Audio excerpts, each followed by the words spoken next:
heck do I pay myself as the owner of a mobile detailing company? If those of you who don't know me yet, my name is Decker. I run a multi-million-dollar detailing company across 3 states, which is pretty cool stuff. I make these videos so that my GMs don't make the same mistakes that I did starting out. And if y'all get something out of it, more power to you. Let's get into it. So I like to break this down into 4 different stages of growth based on where your revenue is. Each of these, you pay yourself differently based on the situation you're in. So we like to start at the solo. You can also call it like solo plus helper, where you have maybe a part-time guy or maybe a buddy helps you out, but it's nothing super formal, nothing super duper official. I define this as anything under $250,000 a year. So if you're doing less than $250,000 a year, you are most likely on the truck full-time. You are most likely doing all of the marketing, all of the sales. You are most likely doing a lot of that stuff yourself. And it's actually the easiest to calculate your profit here because you're the only one doing anything. Labor is free because you're doing it. Marketing is free. You don't have to pay commissions to sales guys because you're the one doing it. So for example, if you're making $250,000 a year, let's say you're running an 80% margin because you do everything, then you pay yourself about $100,000. $200 in profit, pay yourself half, one half goes into the business. So now let's jump into where things really start to get fun. Level 2 is what I like to call the working manager. This is where you probably have 2 or 3 employees who are on the trucks, but at the same time, all of your profit is built by you also being on the truck. And so you're responsible for leading the team, you're responsible for getting the morale going and making sure everybody's hitting their metrics, everybody's doing their job, but at the same time, you're not sitting in the chair telling people where to go, you're out in the field with everybody, you are leading the team in stats, and you're showing people, hey, when I tell you to get more Google reviews, here's the proof. I'm leading the team in Google reviews. I'm the most efficient motherfucker on the planet, bro. But with that, your margin does start to go down a little bit. Like I said, now you're paying for labor. If your technicians sell something, if they cross-sell or upsell, you're probably giving them a piece of the commissions there as well. And so here, a healthy margin you should be at is around 25 to 30%-ish. Obviously, this varies based on if you're running it out of your house versus if you have a garage versus if you're running it out of a storage unit. This is one of the most unique spots you can be in business because it feels like you're bringing in a lot of money. Like I said, your revenue, you're jumping up. You're probably making about $500,000, maybe $700,000 a year, which is sweet, but your margin has gone down significantly. And so if I'm a manager in this size, I'm paying myself a modest $80,000-ish per year. But here's the deal. A lot of us in this phase, we try to build up our ego and get off the truck too early. Here's the deal. Let's just say, for example, my Las Vegas location. We have about $25,000 in flat monthly cost-ish. Whether we do 1 job or a million jobs, we owe $25,000 a month for our flat costs. That's our garage, our insurance, all the fun stuff. And if each route produces $12,000 in labor revenue, and let's just say net profits about $6,000. Well, we would need at least 5 trucks running for the company to profit $6,000 a month. But when we add a 6th, 7th, 8th truck, that's all gravy. And every single one of those trucks is an additional $6,000 to the profit, which is beautiful. Now here's the deal. If you're in this phase where you have, let's say 2 or 3 technicians, but you are also in the trucks, I have a feeling if you really look at your gross cost, including your salary of what you have to pay month on month, your 2 or 3 guys are probably covering that and you're breaking even.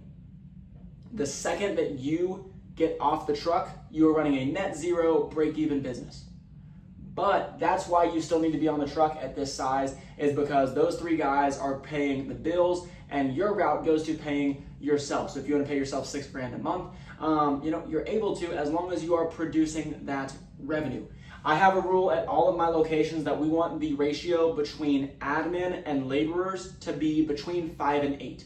So what that means is for every admin person I have, whether it's a GM, receptionist, GM's assistant, whoever it is, for every one of those, we need between 5 and 8 technicians, laborers out there producing revenue, because you could end up upside down.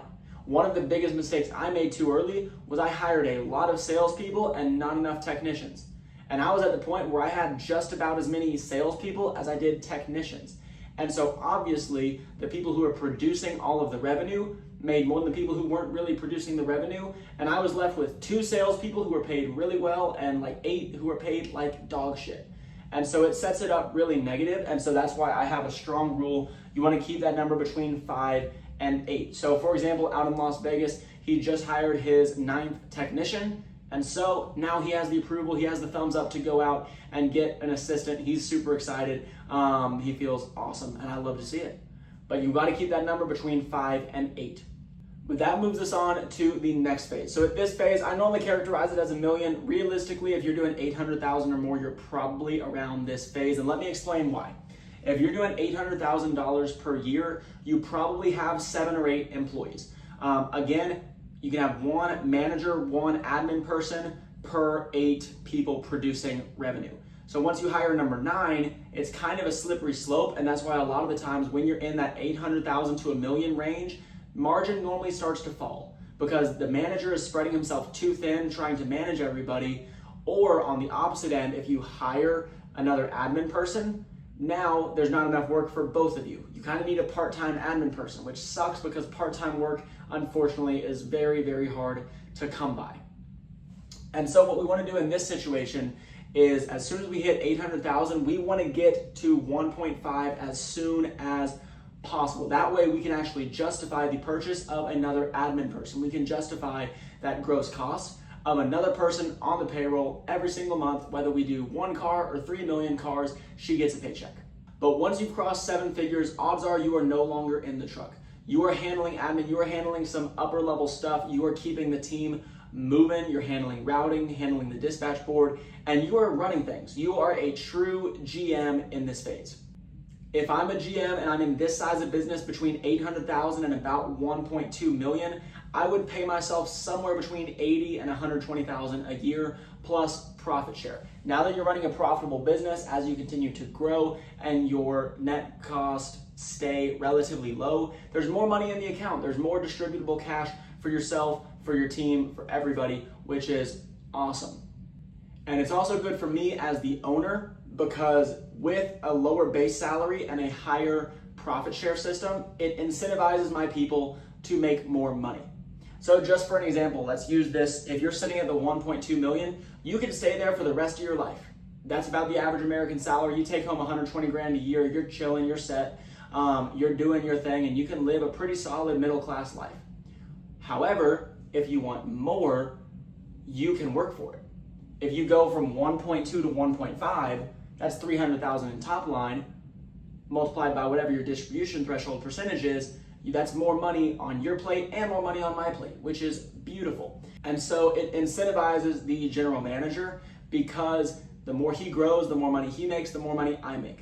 However, if he is cool staying right there, profiting and making 120 plus whatever profit share is, he's chilling, he's doing his thing, and I'm still taking home a couple bucks, so I am not gonna be mad at that at all. But the 4th phase is something that a lot of people never truly step into. It could be just that they're scared to take that step. It could be an ego thing that they feel like they need to control everything. I know it was really hard for me to step away when I was hiring my first GM because as I was training him, I wanted to do the job for him.